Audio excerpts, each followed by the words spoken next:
Fascist ശക്തികൾ രാജ്യത്ത് ശക്തമായി ന്യൂനപക്ഷ വിഭാഗങ്ങൾക്കെതിരെ മുന്നേറ്റം നടത്തുന്നു.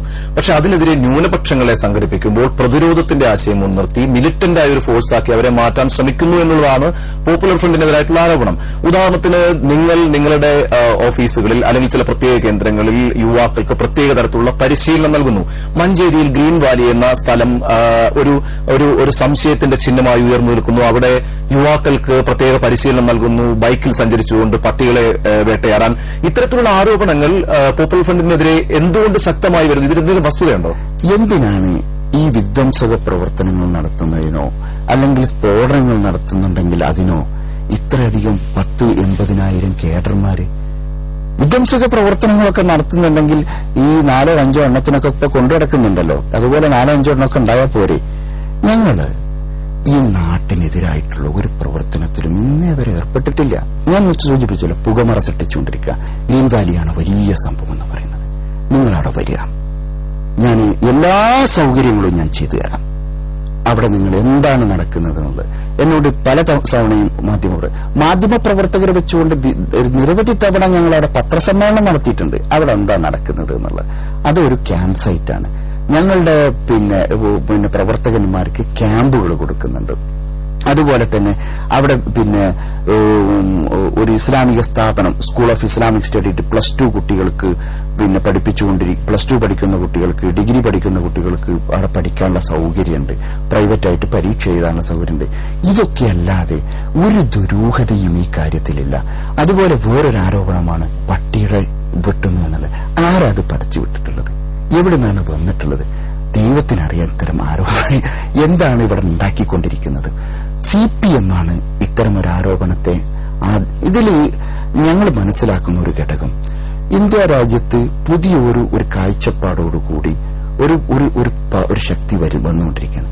ഇതിനെ ഇല്ലാതാക്കാൻ വേണ്ടി വളരെ ബോധപൂർവമായിട്ട് ഇന്റലിജൻസ് വിഭാഗങ്ങൾ പടച്ചുവിട്ടുകൊണ്ടിരിക്കുന്ന വളരെ ബേസ്ലെസ് ആയ ആരോപണങ്ങളാണ്. പക്ഷെ ഈ കോഴ്സ് ടേക്കപ്പ് ചെയ്യാൻ കഴിയുന്ന, മുസ്ലിങ്ങളുടെ ഈ പ്രശ്നങ്ങൾ ഏറ്റെടുക്കാൻ കഴിയുന്ന സംഘടനയാണ് ഞങ്ങളുടേത് എന്ന് വരുത്തി തീർക്കാൻ മിലിറ്റന്റായ ആശയങ്ങളിലേക്ക് പോപ്പുലർ ഫ്രണ്ട് പോകുന്നുണ്ടോ? എന്റെ ചോദ്യം, ഇപ്പൊ മഫ്ത വിവാദം വടക്കൻ മലബാറിൽ ശക്തമാണ്. ക്രിസ്ത്യൻ മാനേജ്മെന്റുകൾ തട്ടം ധരിക്കാൻ അനുവദിക്കുന്നില്ല. ഇത്തരത്തിൽ സാംസ്കാരികമായ ഇസ്ലാമിക ജനതയുടെ അവകാശങ്ങൾ പോലും അപഹരിക്കപ്പെടുന്നു എന്ന് സമയം വരുമ്പോൾ ഞങ്ങൾ അത്തരം പ്രശ്നങ്ങളെ ഏറ്റെടുക്കുന്നു. അതുകൊണ്ട് അതിനുള്ള ശിക്ഷ ഞങ്ങൾ വിധിക്കുന്നു. ആ നിലയ്ക്കുള്ള ഒരു പ്രവർത്തന രീതിയിലേക്ക് പോപ്പുലർ ഫ്രണ്ട് പോകുന്നുണ്ടോ? ഒരിക്കലും അത് സാധ്യമല്ലല്ലോ.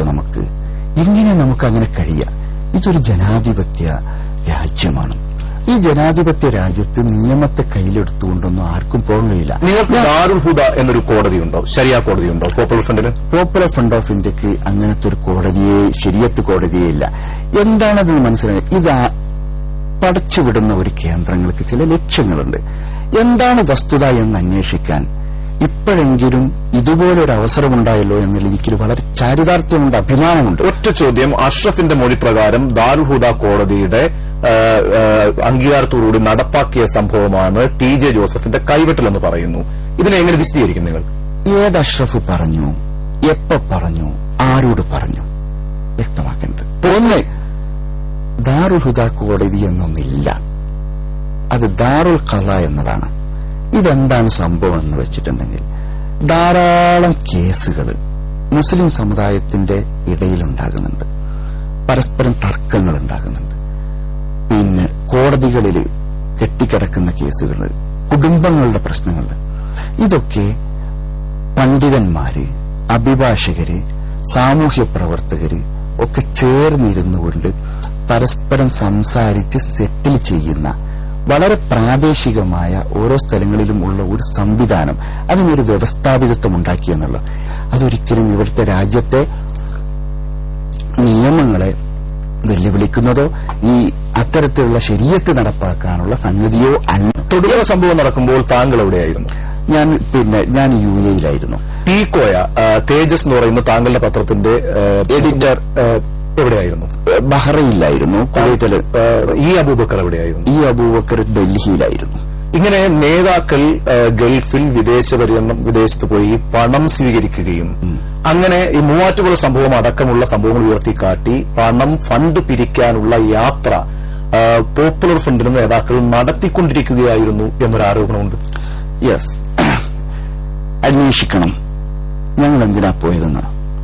തേജസ് പത്രത്തിന് പുതുതായി ഗൾഫ് എഡിഷൻ തുടങ്ങാൻ പോവുകയാണ്. ഞാൻ തേജസ് പത്രത്തിന്റെ ചെയർമാനാണ്. പ്രൊഫസർ കോയ എഡിറ്ററാണ്. തേജസ് പത്രത്തിന്റെ മാനേജിംഗ് ഡയറക്ടർ എം ഉസ്മാൻ, അദ്ദേഹം സൗദിയിലാണുള്ളത്.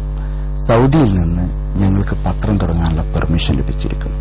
അത് സംബന്ധിച്ചിട്ട് അവിടെ നിന്നുള്ള സാധ്യതകൾ പഠിക്കുന്നതിന് വേണ്ടിയാണ് എല്ലാ GCCകളിലും ഒരേ സമയത്ത് ഈ പത്രം ഇറക്കാൻ പറ്റുന്നതിന്റെ സാധ്യതകൾക്ക് വേണ്ടി പഠിക്കാൻ വേണ്ടിയിട്ടുള്ള ഒരു യാത്ര നടത്തിയത്. ഇത് ഞങ്ങൾ ഒരു നയാ പൈസ വിദേശ രാജ്യങ്ങളിൽ നിന്ന് സ്വീകരിക്കുന്ന സംഘടനയില്ല, നയപരമായ ഒരു തീരുമാനമെടുത്തിട്ടുണ്ട്. പ്രശ്നമുണ്ട്.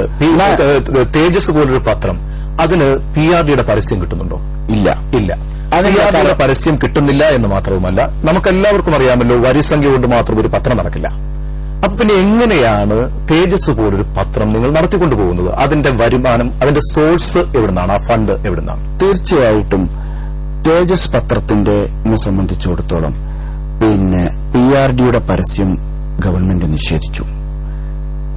ഏതാണ്ട് 1 കോടിയോളം രൂപയുടെ പരസ്യമായിരുന്നു കഴിഞ്ഞ ഒരു വർഷം ഞങ്ങൾക്ക് കിട്ടിയിട്ടുണ്ടായിരുന്നത്. എല്ലാവർക്കും അറിയുന്ന ഒരു വസ്തുതയാണ്. എന്താണ് അത് നിഷേധിക്കാൻ കാരണം? ഇവിടുത്തെ മാധ്യമങ്ങൾ അന്വേഷിച്ചോ? ഞങ്ങളെടുത്തൊരു നിലപാടാണ്. അതിന് കാരണമായിട്ടുള്ളത് ഇന്റലിജൻസ് വിഭാഗത്തിൽപ്പെട്ട ഒരു ഉദ്യോഗസ്ഥൻ അദ്ദേഹത്തിന്റെ താൽപര്യപ്രകാരം ഒപ്പിച്ചെടുത്തിട്ടുള്ള ഒരു കടലാസ് കേന്ദ്ര ആഭ്യന്തര മന്ത്രാലയത്തിൽ നിന്ന് ചീഫ് സെക്രട്ടറിക്ക് വരികയാണ്. അതിൽ പറഞ്ഞിരിക്കുന്നത് ഞങ്ങൾ ഇസ്രായേലിനും അമേരിക്കയ്ക്കുമെതിരായ നിലപാട് സ്വീകരിക്കുന്നു. ആ നിലപാട് സ്വീകരിക്കുന്നതുകൊണ്ട് ഈ പത്രത്തെ ഒബ്സർവ് ചെയ്യണം. അത് ഗവൺമെന്റിന്റെ പരസ്യവും ഇതിൽ വന്നുകൊണ്ടിരിക്കുന്നു. ഏറ്റവും വലിയ തമാശ എന്താന്ന് വെച്ചാൽ ആ ഒരു ലെറ്ററിൽ പറയുന്ന ഒന്ന്, അക്ബർ ട്രാവൽസ് പോലുള്ള വലിയ വലിയ സ്ഥാപനങ്ങളാണ് ഇവരെ സപ്പോർട്ട് ചെയ്തുകൊണ്ടിരിക്കുന്നതെന്നാണ്. എന്നാൽ 2006 ജനുവരി 26 തുടങ്ങിയിട്ടുള്ള തേജസ് പത്രത്തിൽ 800 രൂപയുടെ ഒരു പരസ്യം മാത്രമാണ് ഈ 5 കൊല്ലത്തിനിടയ്ക്ക് അക്ബർ ട്രാവൽസ് ഓഫ് ഇന്ത്യ തന്നിട്ടുള്ളത്. പക്ഷെ എവിടുന്നാണ് വരുമാനം? ഈ പത്രം നടത്തിക്കൊണ്ടുള്ള വരുമാനം? പത്രം നടത്തിക്കൊണ്ടുപോകാൻ വെച്ചിട്ടുണ്ടെങ്കിൽ പത്രം എപ്പോഴും കടത്തിലാണ്. പത്രത്തിന് നഷ്ടം ഉണ്ട്. ആ നഷ്ടം നികത്തുന്നതിന് വേണ്ടി ഞങ്ങൾ ഡൊണേഷൻസ് സ്വീകരിക്കുന്നുണ്ട് പ്രവർത്തകരിൽ നിന്ന്. ഈ സമയത്താണ് ദൈവാനുഗ്രഹം എന്ന് പറയട്ടെ ഗൾഫ് എഡിഷൻ തുടങ്ങാനുള്ള പെർമിഷൻ ഞങ്ങൾക്ക് ലഭിക്കുന്നത്. കുറെ കാലം ഞങ്ങൾക്ക് അത് കിട്ടാതെ വന്നു. ചില പ്രശ്നങ്ങൾ കൊണ്ട്, ചില ആളുകളുടെ പാരവെപ്പ് എന്ന് തന്നെ പറയാം. അതിന്റെ പേരിൽ ഞങ്ങൾക്ക് കിട്ടാതെ വന്നു. ഇപ്പോൾ സൗദിയിൽ ഓപ്പൺ കിട്ടിയിരിക്കുകയാണ്. ഇത് തുടങ്ങുന്നതോടുകൂടി തീർച്ചയായിട്ടും ഒരു ഗൾഫ് എഡിഷൻ ആരംഭിക്കുന്നതോടുകൂടി ഒരു പരിധിവരെ ഞങ്ങളുടെ പ്രശ്നങ്ങൾ പരിഹരിക്കാൻ കഴിയുമെന്ന്